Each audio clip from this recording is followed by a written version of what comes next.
Hello, everyone. Welcome back from our break. Last segment of the day. We'll keep it high energy here, won't we? Yeah, we got some coffee in our system.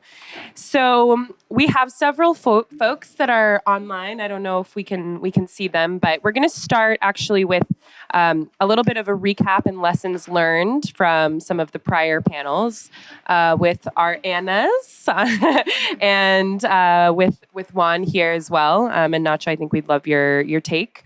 And then we will actually have one of our sister projects. Breandán will be on the line doing a short presentation on a project that he was working on, ZEEUS. And then we'll close out with a roundtable, which will be more of a discussion from some of our associate partners, as well as some of the CinnovatE consortium partners. So maybe just to start, let's see what we have here. Welcome. And really, we've covered a lot of ground today. I think today, and in this final session, we'd really like to take what we've learned and how that can translate from circular cities to global impact.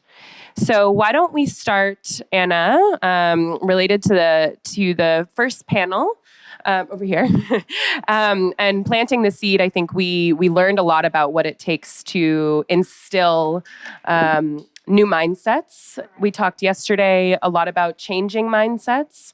So maybe you can share a couple of the takeaways that you had from that session earlier with the panel, and even sharing anything that came out of yesterday's workshop. Yeah. Thank you. I think it was incredible to see how we've all planted our seeds, the different exercises, the different courses and approach that we've all taken to start that change of mindset. The conversation of how that flourishes has been, I guess, the aim of the whole of the rest of the day, let's say. We're all trying, what I take from the first panel is that we've all tried to equip our staff, our teaching staff, or the business people within the schools of business with the right tools to be able to approach their cohorts, with a stronger knowledge, not only equipping the staff, but also equipping the students themselves.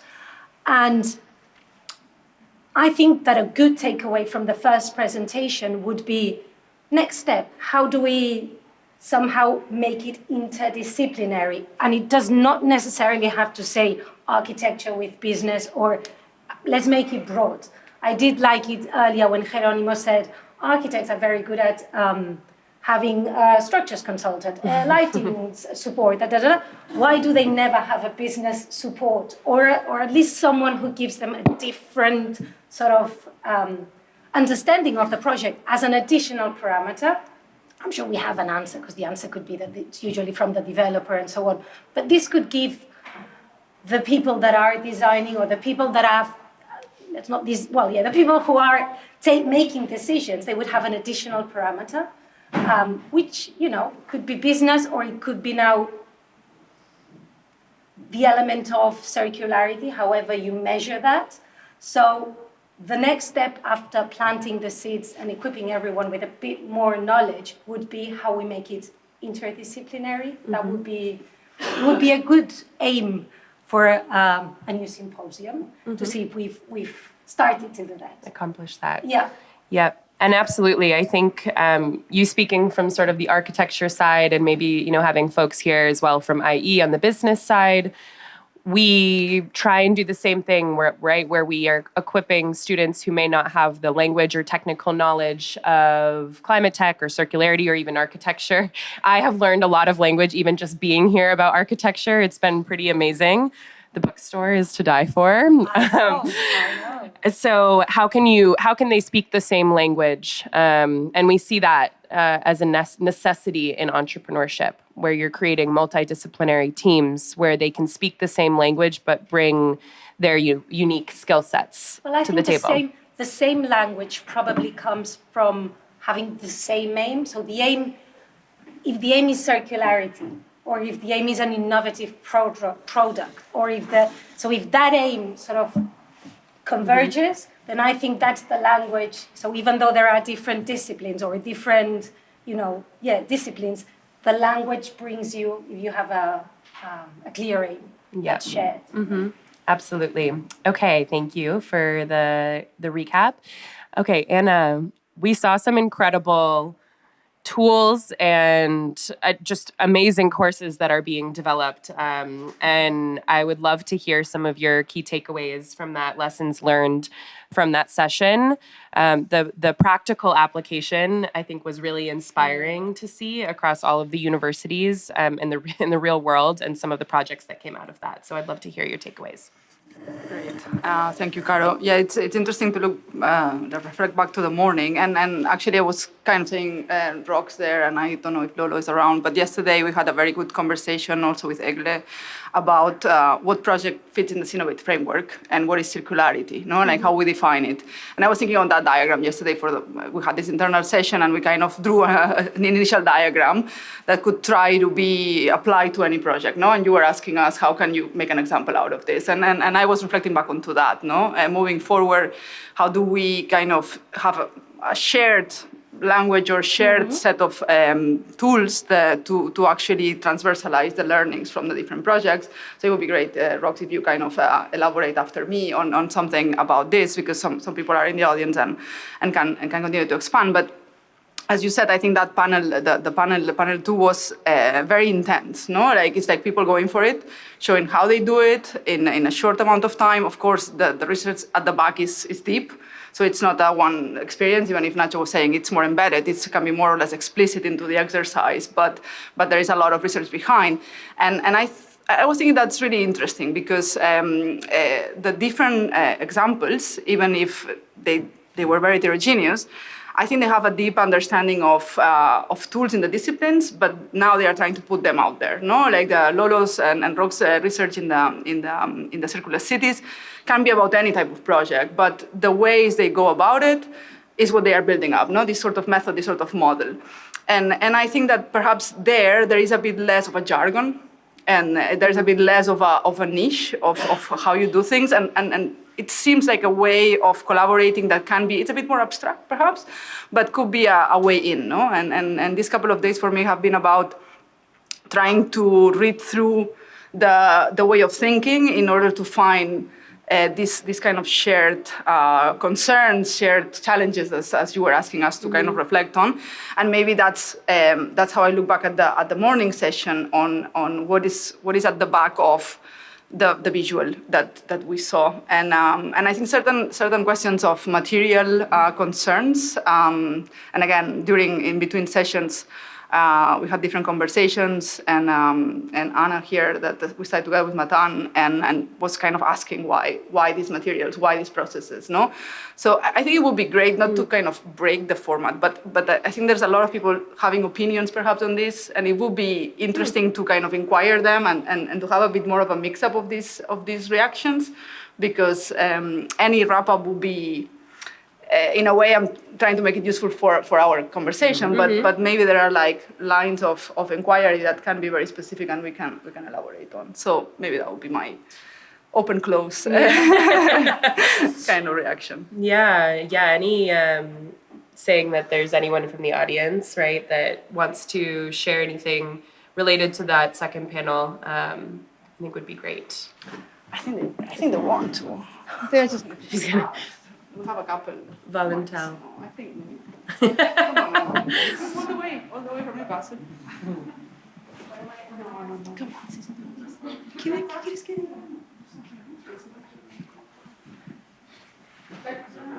Maybe talk about the circularity and the material that you were kind of asking yourself a little bit. Okay. Can you hear me? Yeah. Honestly, it was just about like how you guys decide within your courses what materials you consider. For example, if you're making an arch out of concrete and it just sits there, then in what sense does that become part of a circular framework? Mm-hmm.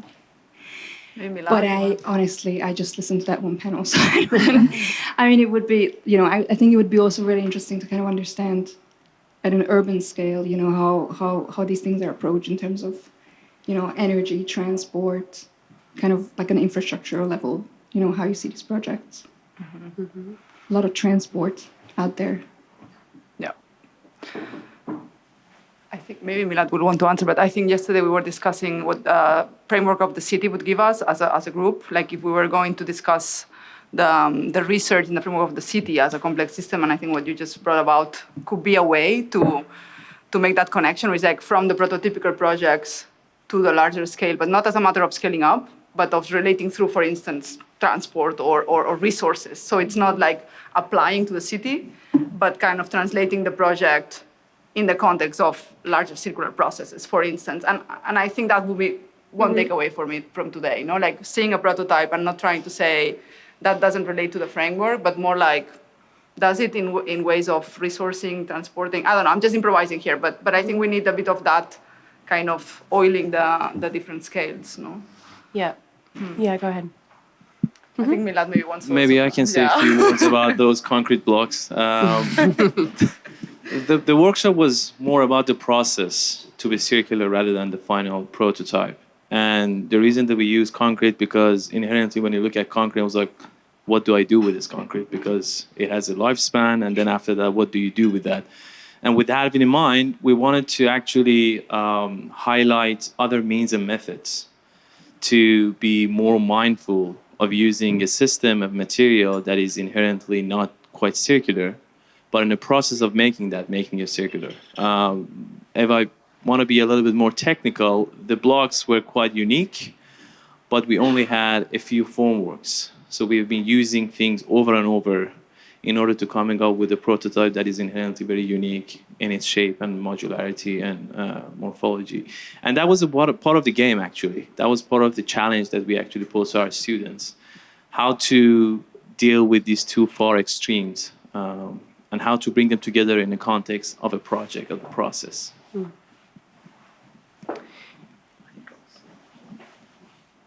Yep, we have another comment over in the corner as well. Can I make a comment? So I understand that, so my name is Ziad Al-Sarkawi. I'm quite interested, and thank you very much for the great work that you've been doing. My concern is what tweaks can an institute do to allow perhaps agendas of commercial entities who perhaps have the largest scheme of funding and budgets? What can educational institutes do to achieve their goals if that's what we're trying to impress? That's a great question. It wasn't in my panel, but I think an immediate answer would be putting them together. So I think that, is it too immediate, the answer? But I think it's one of the things that incubators do, right? So we get the industry on the one hand, our students on the other hand, and try to find alignments. There's a lot of enthusiasm and willing at the student level, and there's, to the point and commercial look from the industry.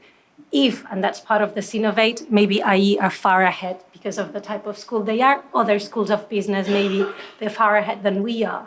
But one of our aims is to put both together and to support students to see how that works, how the business, the entrepreneurship world works, and to give them our support to be able to be out there and to make a success of whatever idea there is. Is it too much of an immediate answer?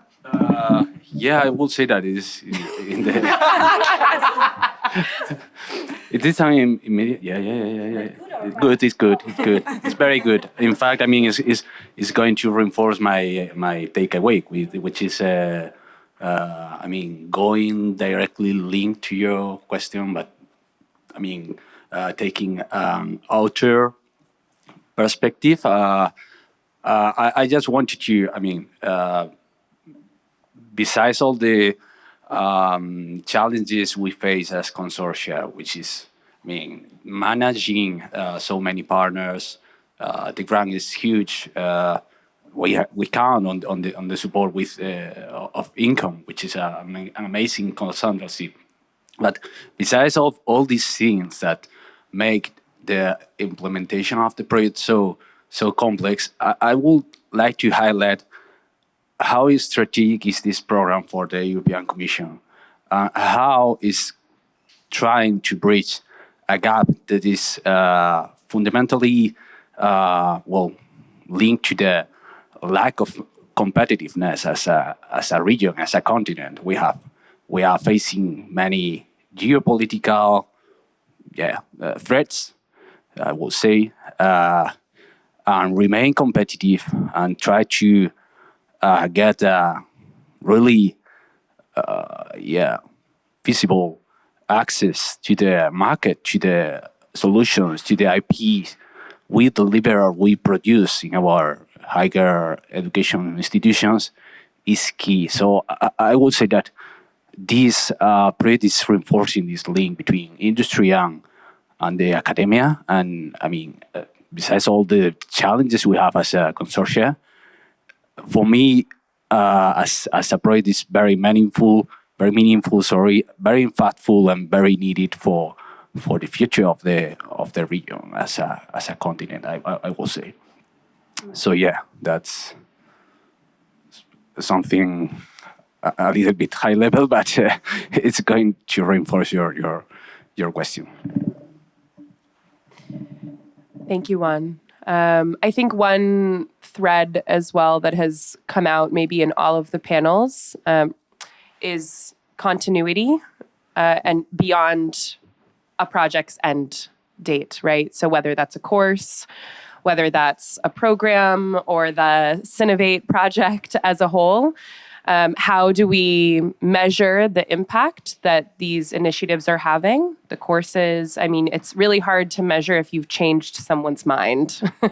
But I think that has almost been a forcing mechanism for us through the CinnovatE project to really measure the outcomes of this. We're deep in the reporting period, so we are, measuring very closely exactly the number of students that these programs have reached, the number of startups that have been supported, new structures, new relationships that have been built. And so I think the measurable impact allows us to prove that these initiatives are really valuable. Not just for the students, faculty, and staff that are reached, but I think for the EU as a whole. So I think we'll be excited to share the results of those in the coming weeks and year. But yeah, any final closing thoughts before we move on to our last panel and ZEEUS project, who should be on the line?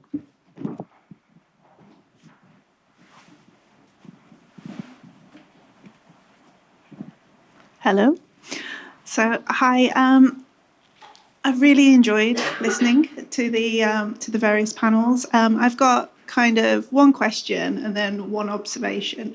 The question would be, this is obviously part of the broader higher education initiative.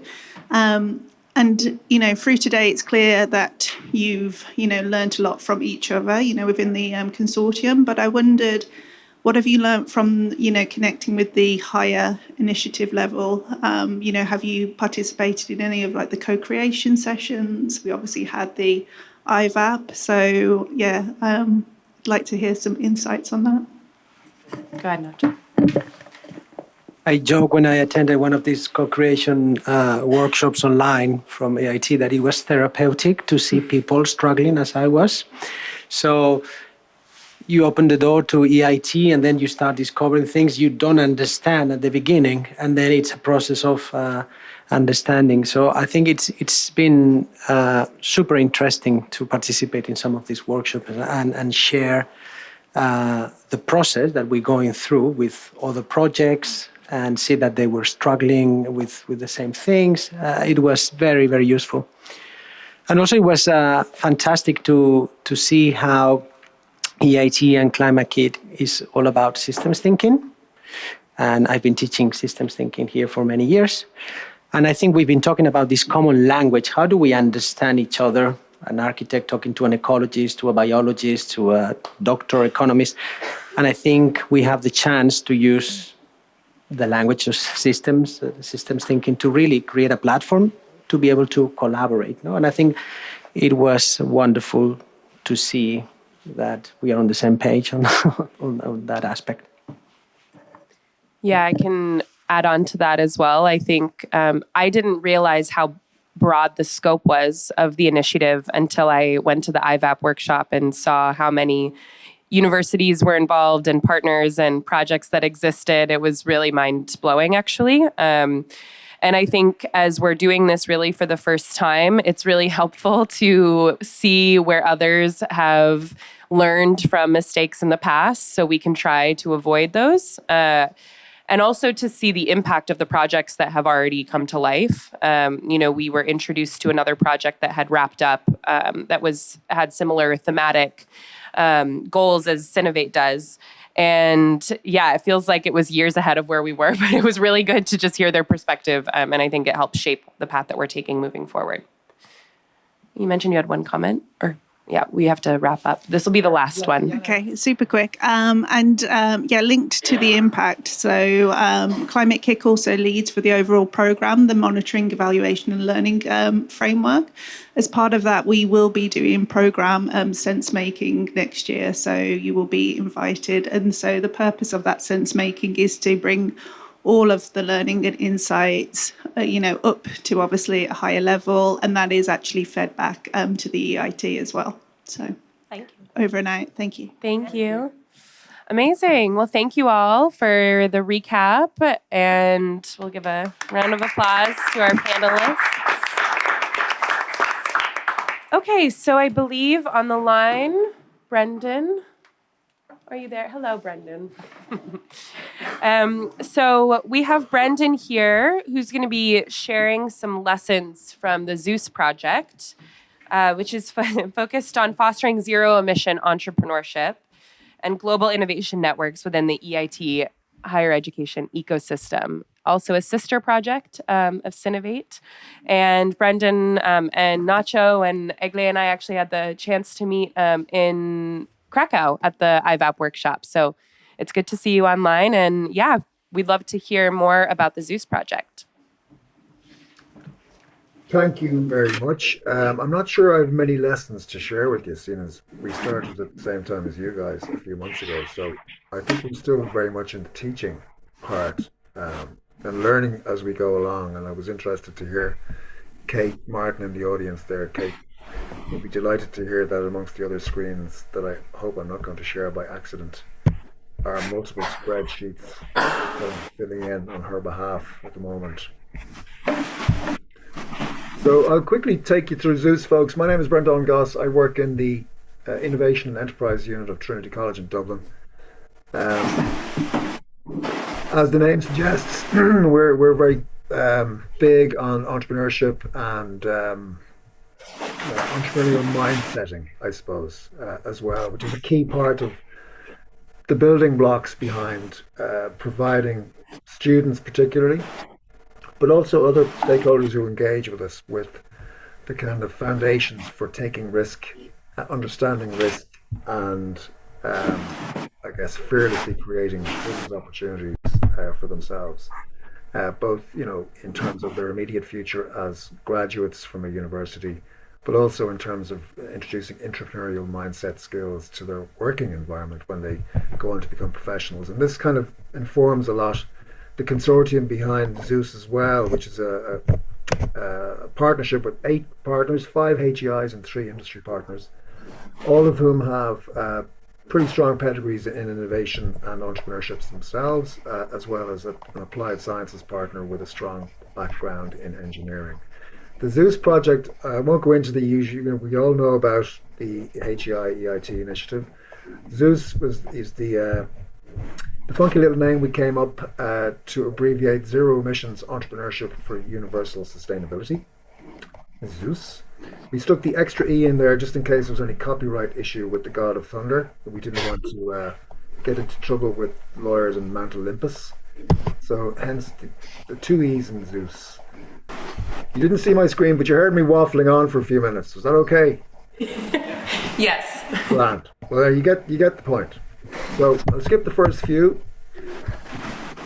This is just a list of the partners involved with ZEEUS. So ourselves, Trinity College, we're coordinating.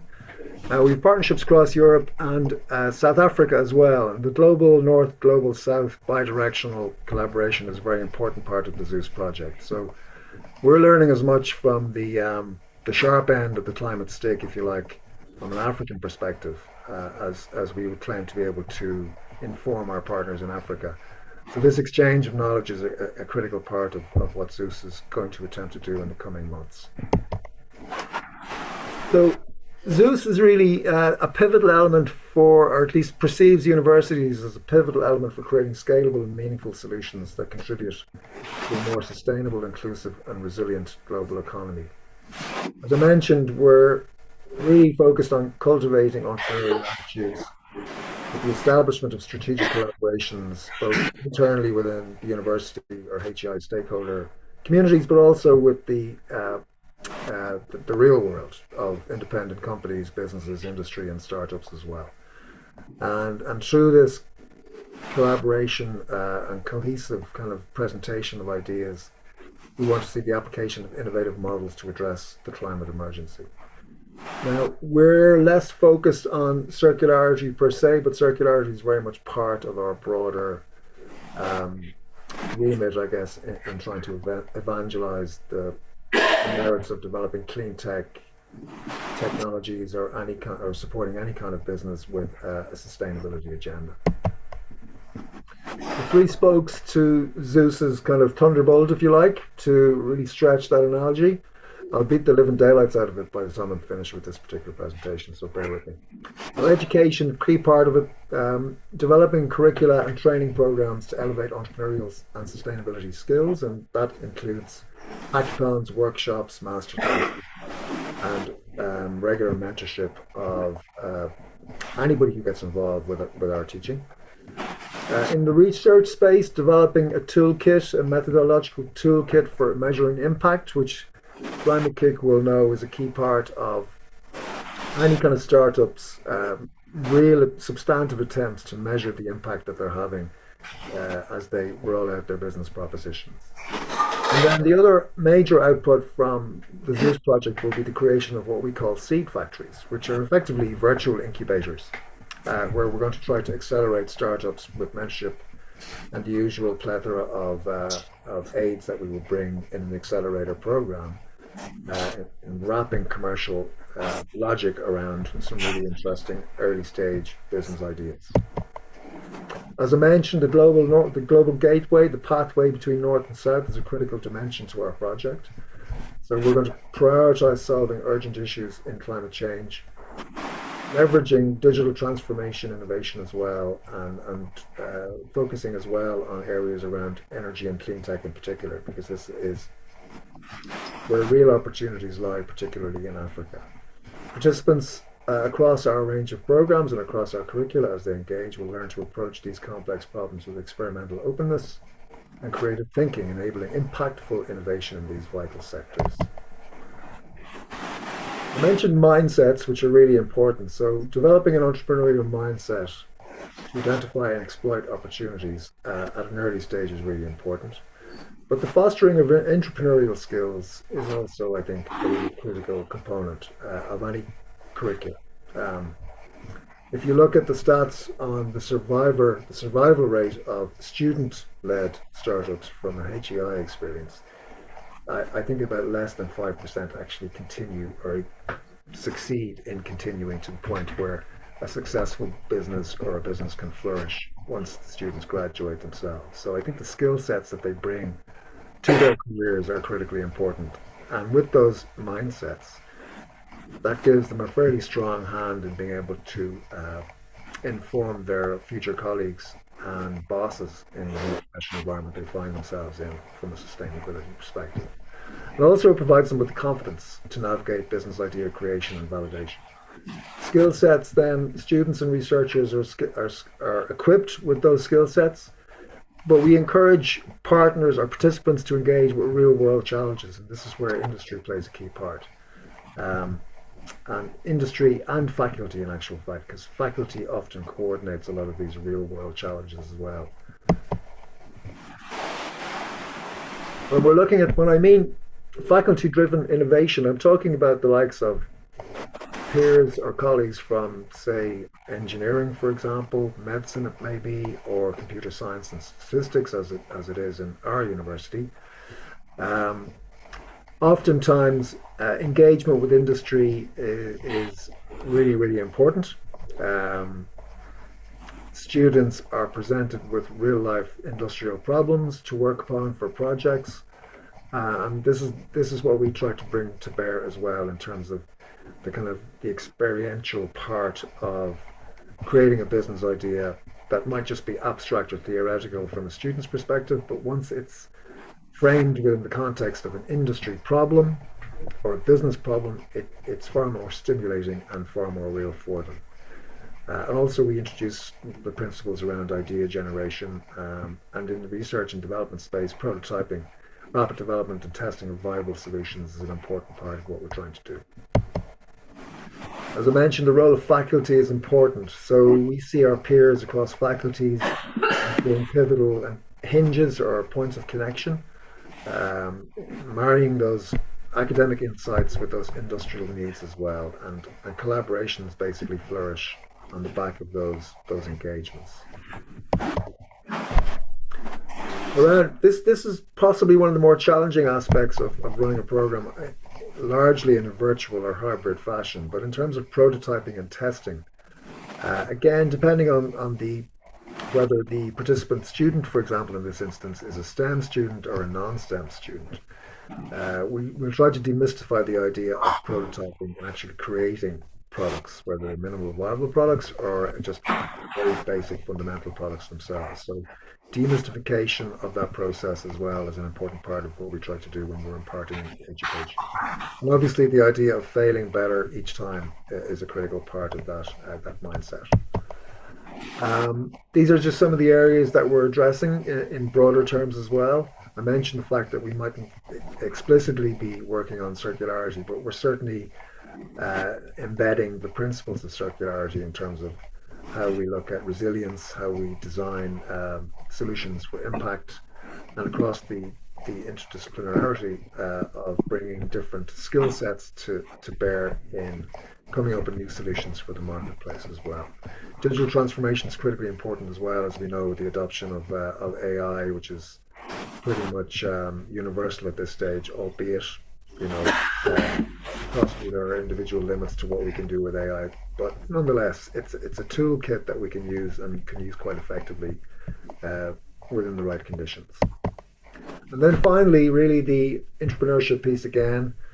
I think looking at the kind of medium to long term of, you were discussing impact a moment ago, impact in terms of how we bring to bear these skill sets and how these skill sets can be leveraged and exploited positively in a professional environment by young professionals is really important. So projects like ZEEUS and CinnovatE obviously are looking at building blocks, creating building blocks for this monumental change that we're looking for in the near future. That's it. Thank you, Breandán.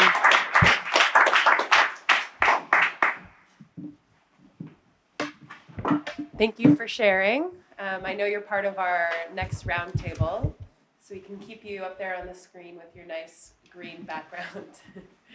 And I would like to, call up Nacho and Xavier to join me for our final roundtable of the day. This will be a little bit more conversational, I think. And we also have folks joining online. So to start, welcome everyone. The name of this roundtable is From Circular Cities to Global Impact. And we'll be bringing together voices from academia, industry, business networks, and the EIT higher education ecosystem to explore how circular ideas can move from pilot projects to real system impact. So I'm going to briefly introduce our panelists today. We have Nacho Martí, as you all know, co-head of environmental and technical studies here at the AA. He'll be bringing his expertise in environmental design and circularity within architectural education. We have Professor Dr. Angelė Lileikienė. I'm going to really try with these surnames. Maybe you can raise... Yeah, it's great to have you. Thank you for joining. From the Lithuanian Business College, or LTVK.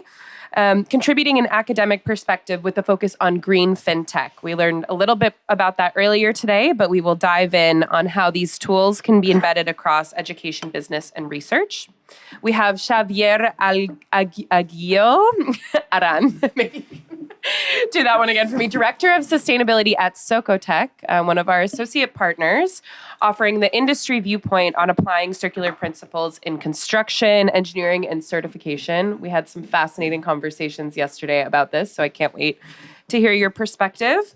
And then we also have two folks from the Klaipėda Women's Business Network at Klaipėda Chamber of Commerce on the line.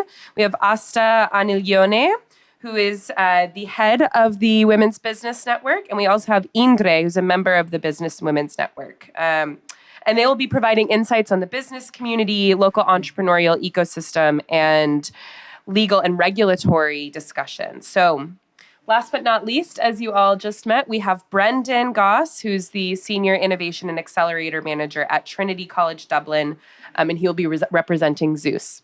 So thank you all for being here today.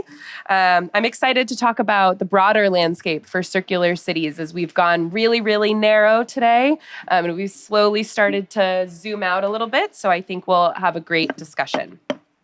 So my first question, actually, I'm going to go around to everyone in about a minute, if you could take roughly a minute, to answer from your perspective, from academic, industry-focused, or entrepreneurial or policy-related, what is the most urgent challenge that cities or sectors are facing in moving towards circularity today? So Nacho, I'm actually going to start with you on this one.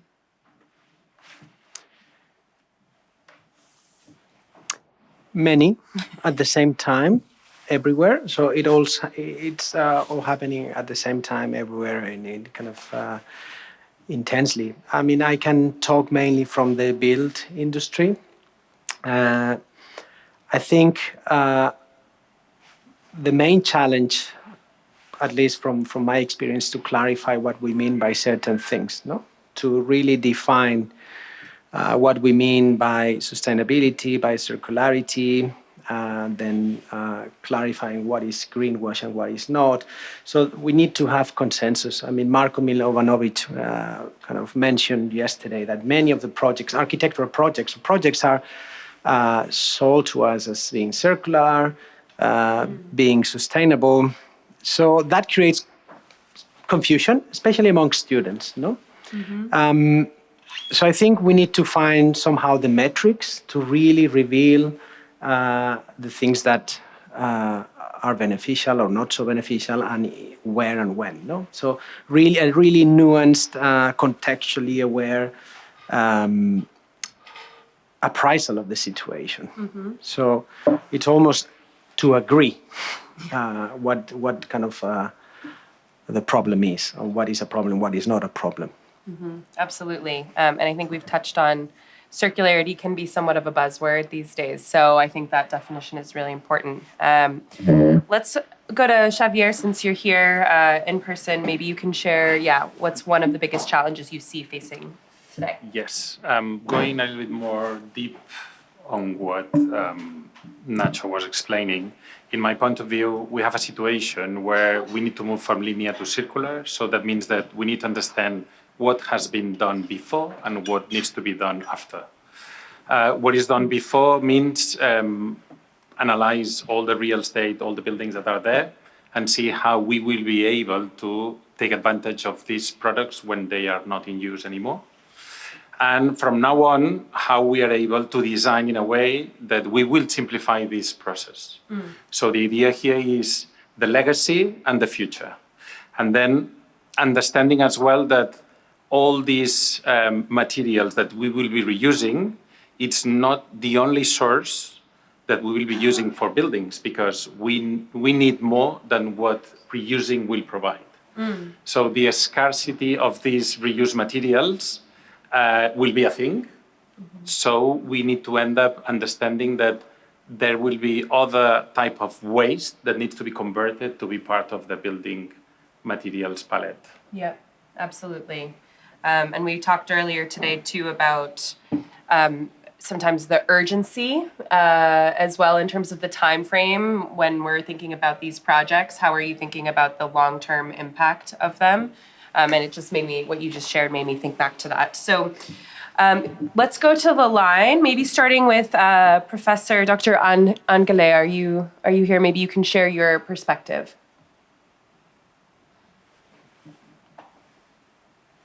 Okay, if we're discussing today about circular economy in the different national cities and the biggest challenge of the cities, yes, I would like to say that biggest challenge cities face today is striving for the circular economy in the last of the systematic coordination, meaning of infrastructure, regular business models, and citizen behavior, and different speed, and often to do not align with one another. I mean that when cities try to transition circularity economy in these cities, yes, must to solve so many problems. For example, lack of data and common standard to track material flows. Business often have very difficult problems to invest in the long-term circular models, and citizen habits change more slowly than technologies, and all these elements need to work together. I think it's my opinion, and this condition coordinated cities most lack today. Yeah, really insightful. And we'll talk a little bit more too about the citizen side and consumer behavior and citizen behavior, right? Because that's not something we've touched on as much today, perhaps, but we'll get into that. So thank you. Asta, would you like to chime in on what you think one of the biggest challenges is facing cities? Yes, hello. Thank you for your question. From my perspective, I represent mostly small and medium enterprises, and I think the biggest challenge is the very simple things. The businesses, they may have big ambitions, but they lack finances, they lack the technologies, and they want to change. But as I said, the technologies, they're expensive, and the regulations are very complicated. And it's in Klaipėda, for example, it's not so easy to find circular partners or customers, because people, the customers, they do not want to pay more for the green economy and for circularity. But maybe with the help of I don't know, the government of the cities, every nice idea can move to everyday practice. So why not? Yeah, absolutely. Yeah, thank you for that. And Indre, I know you also are working maybe in this space as well. I'd love to hear your perspective. Muted. You're muted. You're still muted. Sorry. I was asked to speak as a lawyer. So from a legal perspective, what I see as the biggest challenge is uncertainty about legal responsibility. Who is liable for products when they are reused? How waste becomes a product again, and what companies must guarantee to consumers? So this lack of clarity makes businesses cautious and slow down circular investments. So regulations themselves, they are ambitious, but many businesses, especially SMEs, they struggle to understand these standards, what requirements they have to meet, and what extra cost will they incur, what extra liability they will face, what will be these administrative difficulties. So these are, how to say, most biggest, the biggest challenges that I see as a lawyer. Yep, definitely. It's a great challenge for many businesses out there navigating the regulatory landscape. So thank you for that. And last but not least, Breandán, would love to hear your thoughts on this question. Well, there's no straightforward answer to the question. Is there? Certainly not in 60 seconds. But I just wrote a couple of keywords down, which I think, underline the complexity of it. You've got, first of all, from a behavioral economics perspective, you're looking at consumer behavior in general terms, which needs to be explored. We're looking at desperate levels of inertia amongst consumers, probably compounded by the proliferation of hard-selling commercial interests, lobbying from industry, and then the regulatory environment kind of getting in its own way and tripping any hope of a circular economy from getting a foothold in any meaningful way, tripping itself up because it's making circularity so difficult because of the quality assurance requirements of the products, the life cycle of products, etc., etc. So, but ultimately, I think the problem is there's still a degree of stigmatization that consumers perceive towards the idea of moving away from linear into circular use and the adoption of circular principles. Whether we look at it from a textiles market, the food place, even manufacturing materials, substitution materials for a concrete and built environment, etc., etc., etc. There are alternatives there for users, for end users. There's a terrible degree of inertia amongst those end users about taking the risk required to actually commit to an alternative type of product. And if a big industry can take the lead, then a consumer can take the lead as well, I think. So yeah, difficult one, very complex. Very complex. I know it's hard to answer that question in 60 seconds. I wanted to see if any of our panelists wanted to respond to anything that was shared, because I know everyone has a very different perspective on the matter. So a moment if you would like to, respond to that. I love the legal point of view that they were explaining. I totally agree. And we need to find solutions. So if we talk about the building environment industry, it's not only that, it's also how we will be able to encourage people to buy assets that cost a fortune with reused materials. So there is a cultural problem here, very, very relevant, that doesn't change because the law changed or because the industry changed. So there is something else here. And there is, again, the industry as a matter of accelerator or someone that needs to eat part of these reused materials to put them back on the market.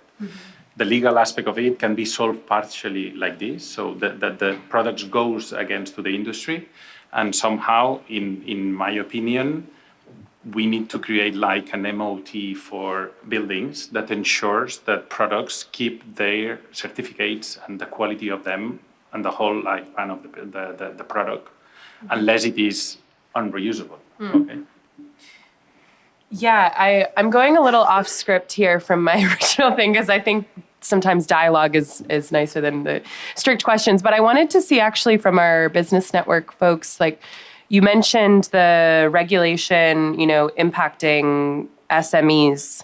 And I think that's a tension that's often felt across any sort of sustainability related regulation. It often impacts small businesses. So it has, both sides of the equation. So how do SMEs, do you think, how can they respond and prepare for these types of regulations in contrast with maybe the larger companies that have the resources to respond? So that would be for our for Asta and Indre maybe to share your thoughts on that. Well, I think there are two important aspects. First of all, I think it's very important that SMEs participate in this development of policies, development of regulations, first of all, so that their voice is heard. So in an organization like Klaipėda Business Women Network, which I am a member as well, and we work together with the Klaipėda Chamber of Commerce, so we have this opportunity, this possibility, to say our word and to participate in the process of legislation. So this is a very important thing, to participate in the creation of necessary legislation. And another thing is that all these new things, they are not given to us straight, on our heads. We need time. SMEs need time, to adapt to these new rules, etc. So if they are given enough time, if they themselves, participate in creating these regulations, I think this would be a thing that could help us. Yeah. Yes, and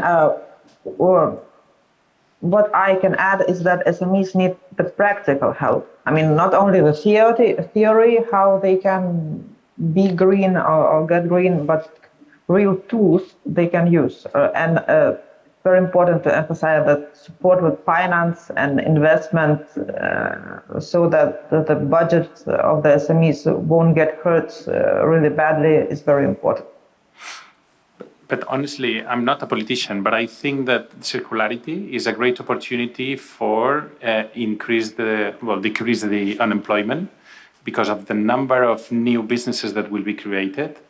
And as well, the incentivization of research that needs to happen in the industry is massive. So for me, it's a step forward, not only for... so it's a step forward for the humanity, probably. I don't want to make it very big, but it's very big. Because if we are able to eat from our own waste, and when I say eat, it's live with our own waste, I think that that's a big step forward, right? So we need to do it yes or yes, because otherwise we won't fit in this planet. But somehow the industry, the SMEs that you were saying, are the ones that are responsible to move forward on this challenge as soon as the law allows them. If I may, there are many SME, or there are types of companies, small and medium enterprises, that really benefit from circularity. For many years, I've worked in exhibition design, and many of the companies that fit or build the stands for trade fairs, they continuously reuse because they make more money. So there is profit. So if you have to buy 20 MDF or chipboard boards every time you build a stand, it has a cost. But you build, recycle, sand it down. So there is a processing, and they do it internally, and they make more money. They're more competitive. So there are contexts in which there is value. There is the opportunity for profit. The question would be in which domains or in which industries this makes sense. No, you were talking about EAT. I said, I don't know if we can. When I was saying it's not food. I know, I'm not saying food but industry, I think there are many industries in which circularity, continuous reuse of materials, is beneficial. There is profit from the company point of view. If you want to respond, otherwise I have a question. So I'm more on the industry of construction, and I think that it's absolutely beneficial. The problem nowadays is that it's not easy to dismantle things. So unless we move to design for dismantling or mounting things, so DFMA, this is the acronym, it would be very difficult. And nowadays, whenever we dismantle things or we demolish things, it's so expensive to dismantle because it's not prepared for that it's unrealistic. So the idea here is that the government should apply somehow a tax or another cost or something against the products that produce more impact to the environment. What I'm saying that is that if you extract things from the nature, that is a real impact. if you dismantle a building and you use this product, that shouldn't be taxable, right? So the idea here is that if you put the realistic value of things, understanding that the value, it's not only the material value, it's as well the value plus the back of the impact that you create, that makes the industry more fair. And therefore, the industries, the SMEs, the big companies, the small companies, everyone will shift to this model because they reduce their cost, right? So they will be able to sell products in a very easy way.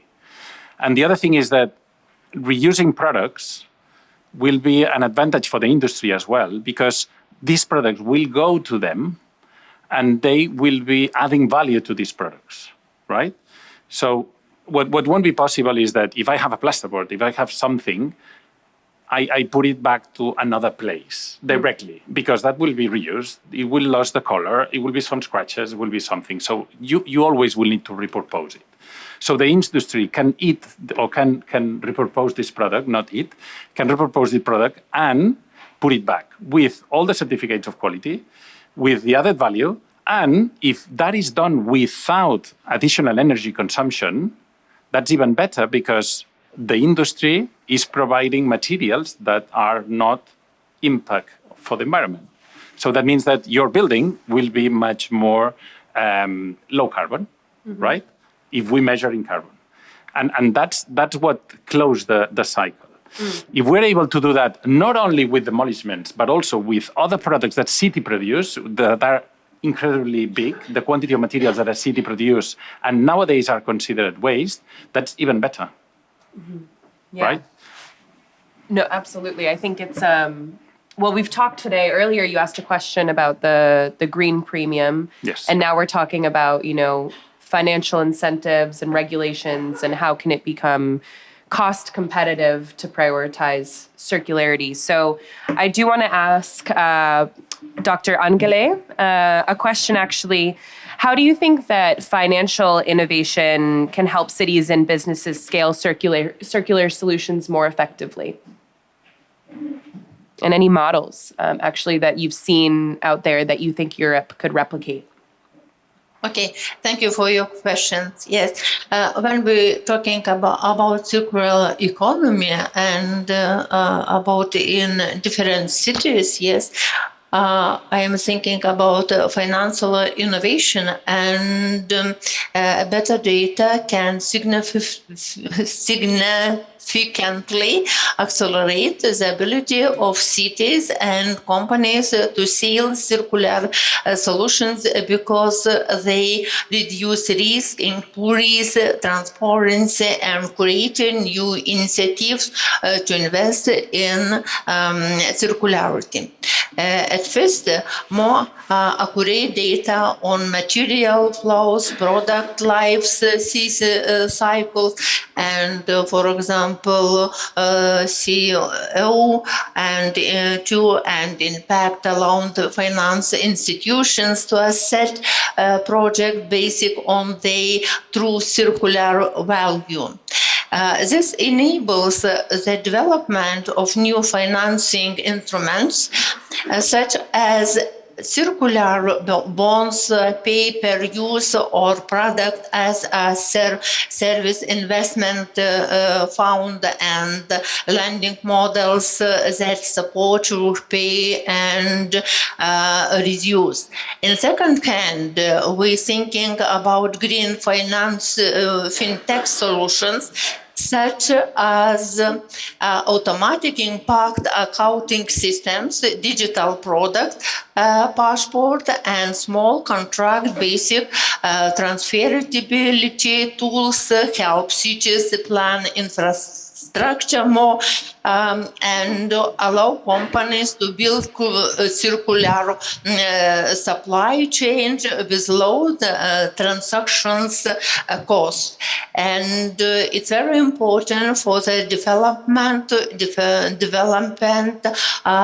when we're thinking about green finance system in circular economy in the regional aspects. Yes, thank you for that.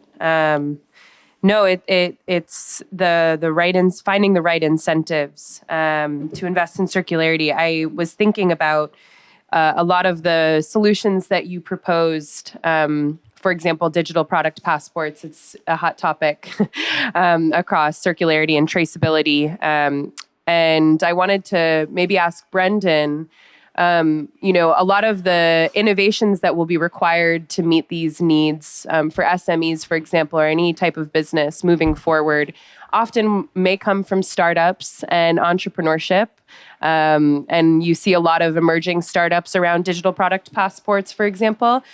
So I wanted to ask you, what lessons can Europe learn from taking these pilot projects or small entrepreneurship projects to scale them across cities or across the EU, maybe taking an example from some of the solutions that were just shared?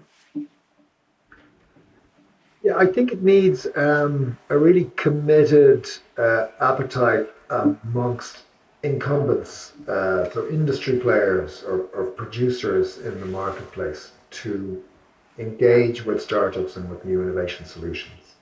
And certainly I'm referring to the built environment because that's an interesting space in terms of the reuse of materials in particular. There are plenty of huge industrial concerns across Europe who are very, very innovative. There's an Irish company, for example, called Kingspan, which has a global presence and has acquired many, many European companies over the last 15 years in particular. Very big in innovation around insulation products for building and other building materials. So the way they scaled was by acquiring businesses, but those businesses were already effectively SMEs of very large concern. Companies or businesses like Kingspan need to engage with startups, I think, or earlier stage companies, much earlier in that innovation process, because that's where the real bleeding edge of innovation is coming from. The big companies are generally too large, even if they are considered to be relatively innovative, to spot an opportunity or to disrupt their own particular marketplace, because they become so dominant a player in their own marketplace that the last thing they're going to do is disrupt their own supply chains, right? So there has to be a way for those industry players to fearlessly kind of engage with the startup community, engage with accelerators, spot the talent that's coming out of accelerators, particularly with those types of solutions that are aligned to their particular industries, and deploy them, right? Because ultimately, if they deploy them, they're going to create value-add propositions for their own businesses. And consumers then will understand and they'll trust the source of those innovations because they recognize the brand names that are already the market incumbents. So I think it's a kind of a symbiotic relationship that requires a bit of a push-pull across from industry, but also maybe in terms of government policy to somehow try to oblige them to engage more readily with new innovative products, or at least what the startup world is producing in terms of innovation. That's the difficulty. And that's the conundrum that every vertical or every sector faces. How do you break into an established marketplace where there are big players, they're consolidated, and they effectively control the market? So, whether we're talking about the circular economy or any other economy for that matter, it's the age-old question: how does a startup get an opportunity to actually scale? Unless government forces somehow through the regulatory environment or the regulatory regime forces industry players to engage more actively with the startup world. Yeah. They do it with research, no problem. That's the funny part. A big industrial conglomerate has no problem engaging with a research university. Because there's IP being generated by that university, and the industry player sees value in engaging because it's an acquisition opportunity for them. So why doesn't industry take the same view of startups and what the startups are producing?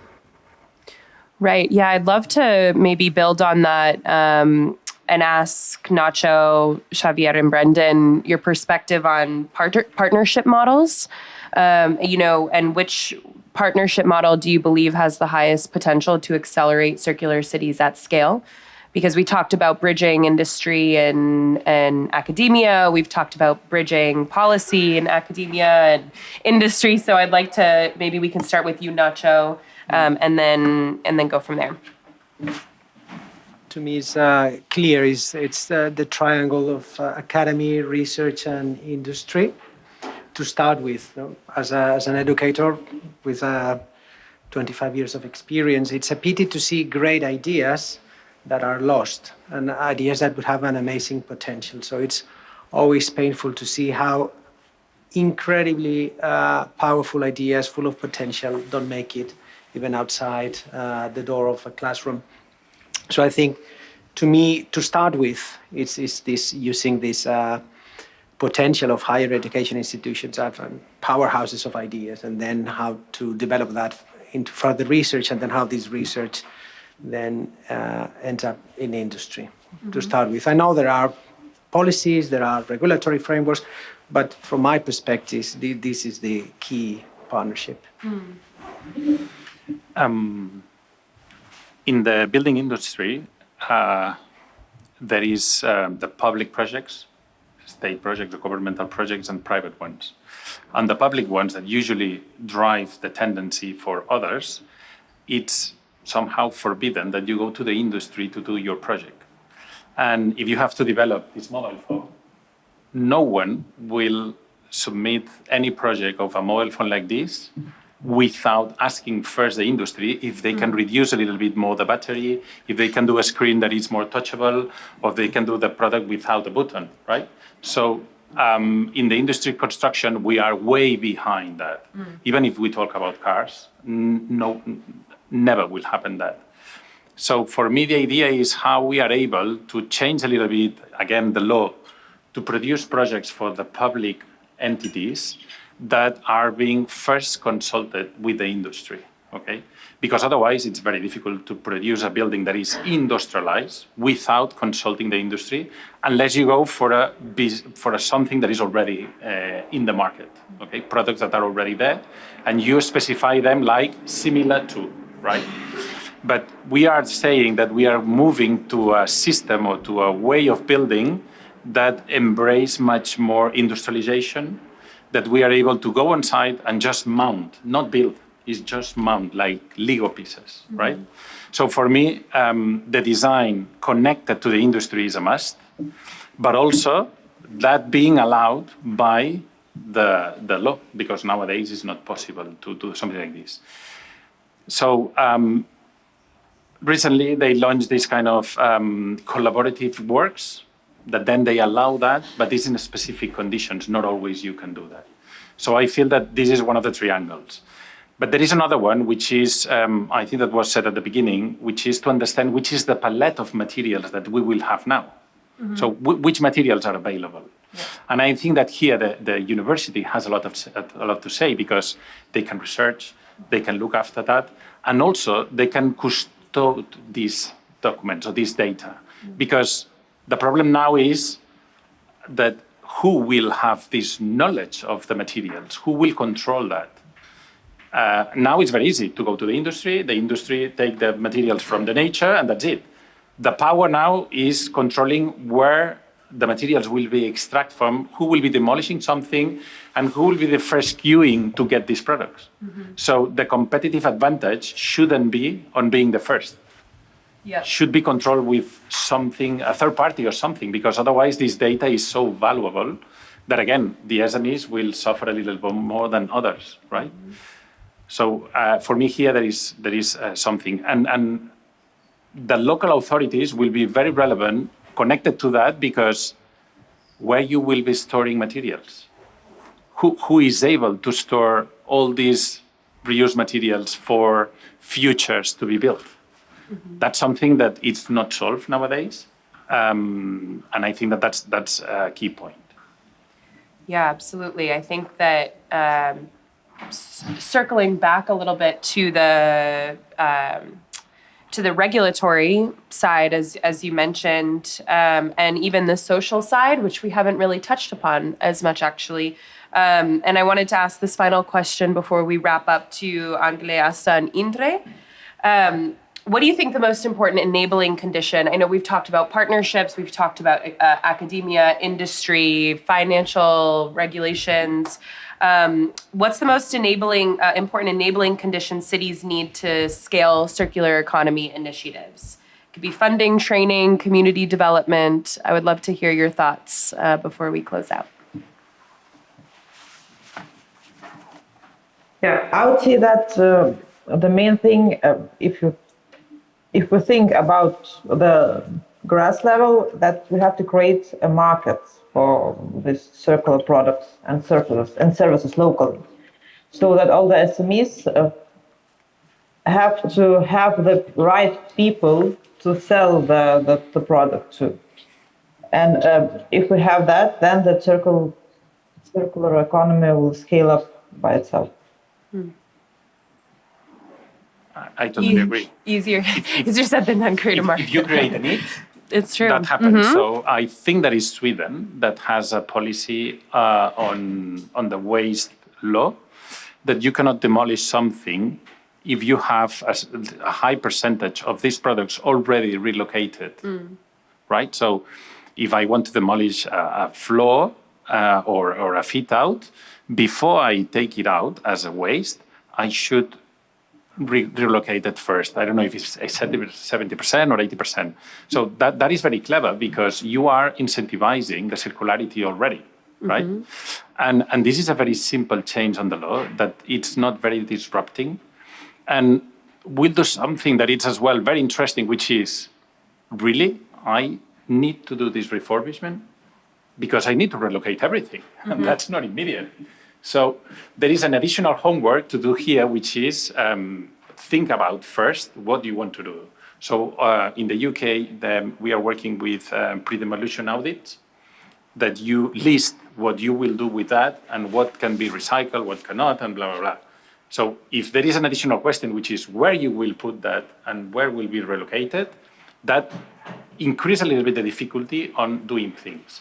Because circularity, it's not only reuse, it's as well do less, right? Yeah. Exactly, yes. Yeah. Asta, Indre, any other final comments before we end Angelė? Okay, just if you allow me just to continue what Xavier, I think, said.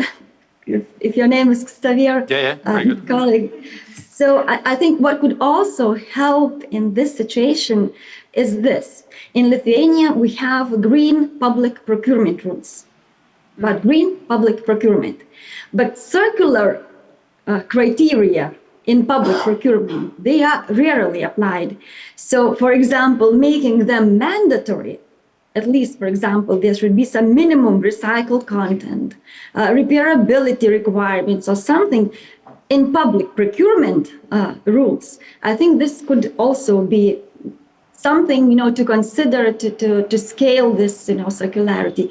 But in general, for me, as a lawyer, from my point of view, the most important thing, in addition to these, mandatory rules that encourage or force, this circularity. So the most important thing is regulatory predictability, so that businesses understand in advance what they are required to do. So this predictability is very important. But of course, alone predictability is not enough. There has to be some support from the community. So of course, this second thing, the support from the community, understanding, when I say community, it's businesses also, it's consumers also. So they have to be these two things, regulatory predictability and the support that comes from consumers, from the society. Yes, I would like to say additional for the Indre. Yes, in this situation, it's very important when Indre say it is legal and regulatory measures. It's very important, economical measures, tax system, and I think that very important in this situation, as the same said, it is educational system. Yes, it is promoted repair culture and sharing initiatives for the business, for the peoples and other. Yes. Thank you for all of those comments. I did want to open up the floor to our attentive audience out here. Any thoughts on what was shared? Any questions, things you'd like to probe on before we wrap up our panel today? Yes, Matan. Thanks. So a quick question, I think, to Xavier and maybe also to Nacho. So I think a lot of the scenarios that were raised here are very interesting in terms of, mobilizing the industry to become more circular almost by itself. But it seems to me that in many of these scenarios, we need the intervention of governments in terms of, imposing a carbon tax or somehow forcing industry into circularity. So in that regard, I'm wondering if you can see scenarios where the industry can mobilize itself without any intervention from governments. I mean, I think in Europe it's maybe more likely that there would be intervention from governments, but maybe in other contexts less, in the US, for example. So can you see, especially in the built environment, can you see the industry being able to mobilize itself? Yeah, I think you're referring to kind of bottom-up versus top-down processes. And I think there is a way. It's not easy. I mean, it's actually challenging the transcending paradigm that is making us behave the way we do. I think one of the last questions we were discussing is the social aspect. In my way, cities are the aggregation of the crystallization of many different aspirations, activities, interactions, and boom, they are the way they are, and then we plan, we modify. But in a way, we go back to the transcending paradigm, why we consume, what we consume, how much we consume, what we like, how often we change things. But that is the simple way of creating change, but the most difficult. Changing one mindset and actually maybe simplifying lifestyles, giving away power, being vulnerable. So it's quite profound.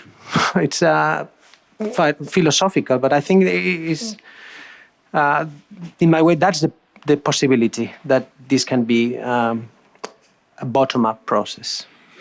I mean, in some regard, but in some regard, the example that you mentioned with the exhibition company is one example where this industry benefits from being circular. So the circularity actually happens. But I wonder if we, take that idea into the scale of buildings where the lifespan is much longer. How can we, motivate this kind of circularity to happen? I am more pessimistic than Nacho, much more. When I landed in London in 2018, that was something that the city of London was engaging a lot, being sustainable, being green. Even the policies of ESG of several developers were including lots of interesting concepts about sustainability. And since then, probably you know that the inflation in the UK has been massive, and all these things have dropped. So I always say the same. On the value engineering process, in a project, when you are developing a project and they tell you, hey, we are at the value engineering step, what drops first? Sustainability. And the main reason of that is that because most of the time is something that is a patch on the project, on the design process, and also because nowadays it costs more. So if you want to use a concrete with additional GBBSs, it costs more. If you want to use a steel frame with air furnace production, this is still, even though it's at 3%, it costs more. So you are only relying on the ethics of the people. And again, the ethics is the first that you drop when you are talking about business. We are in a capitalism. This capitalism is driven by the economy. And unless the economy is favorable to that, it's nearly impossible, in my opinion, okay? And probably there will be periods that, yes, that works. But I've been working in Spain, I've been working in the UK, I've been working in Saudi, I've been working in Africa, and that is not happening. You always need to rely on the ethics. And precisely, we started a project in Rwanda a long time ago. The project is on hold for other reasons. And it was so good and so interesting to see that sustainability was cheaper. That was real. So we were able to do something there that because it was more sustainable, because the consumption was much lower than another building, and they pay a lot of energy, they pay a lot for the energy, that was better. The reduction in concrete, looking for ashes in the volcanoes that were next to the site, was cheaper because they need to import less quantity of cement. All these kind of things were favorable, but not here. So you raise your hand, you say, concrete, and how many supplies you have, right? So we are driven by the cost of materials, and that makes us lose the focus, right?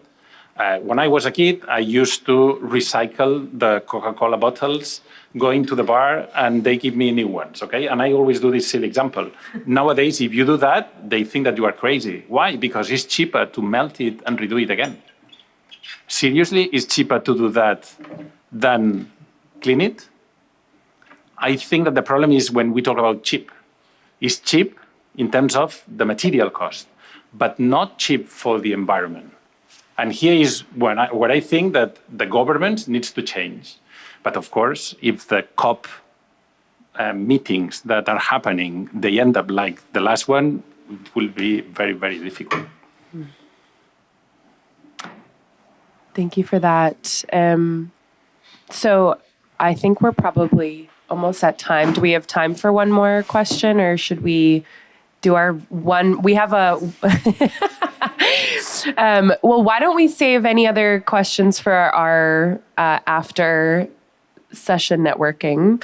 But I would like one sentence from all of you to close out on what is one concrete action we should prioritize in 2026 to advance circular cities. One concrete action. Let's start with you, Breandán.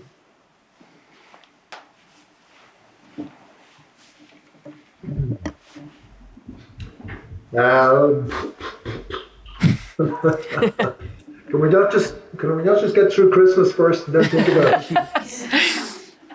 I think education is key.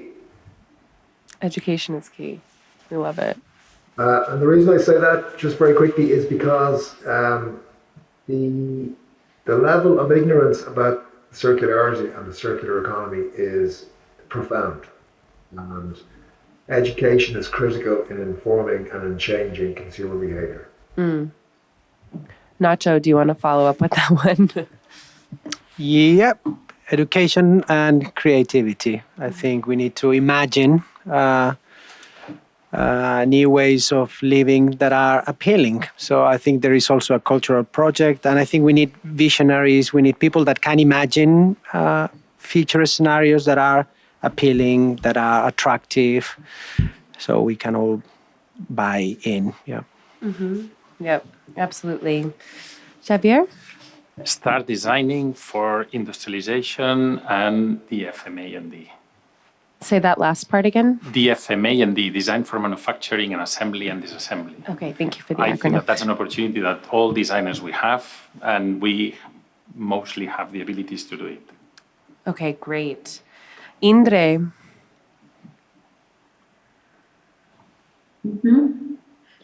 I would say establish, if it's not established, or strengthen local communities, like the one that we have here in Klaipėda, businesswomen community, because we try to buy local products from each other. If they need legal service, they apply to our law firm because we are members of the same community.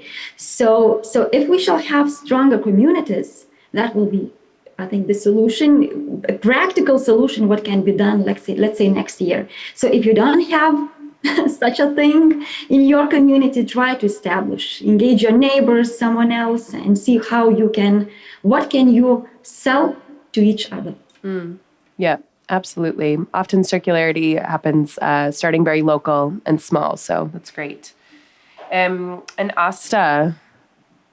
Yes, I can only agree with Breandán and Indra and just say that we have to educate the communities. And then we'll have the right green circular economy here near us. Great. And last but not least, Angelė. Yes, I think that's very important to integrate the financing, policy, and community engagement and infrastructure. And it's very important to engagement public sector institutions and higher education institutions.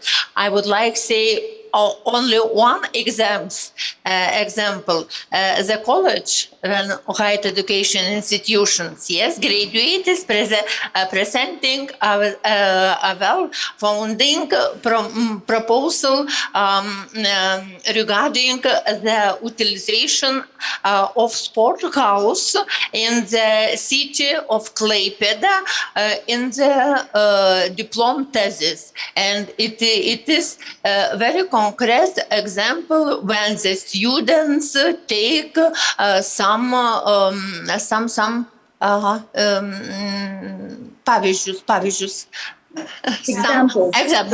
examples for the this situation. Yes, thank you. Yes. Amazing. Well, thank you all for your closing thoughts and the concrete action we can take away. I know we've covered a lot of ground in this conversation, and I'm sure there's more to talk about after. And I'd like to, welcome back up. I'm not sure who's doing closing remarks. Is that me? Let's, Nacho. Yeah. Well, thank you all very much. I hope the session has been useful and inspiring. It's been incredibly useful for me personally as we progress into phase 2.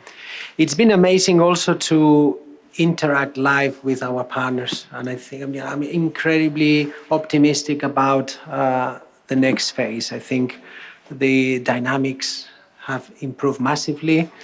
And it's been a wonderful opportunity to really work together and hear kind of approaches, kind of mindsets. So it's been amazing. So thank you all very much. Also, thank you all very much in the AA that has made this possible.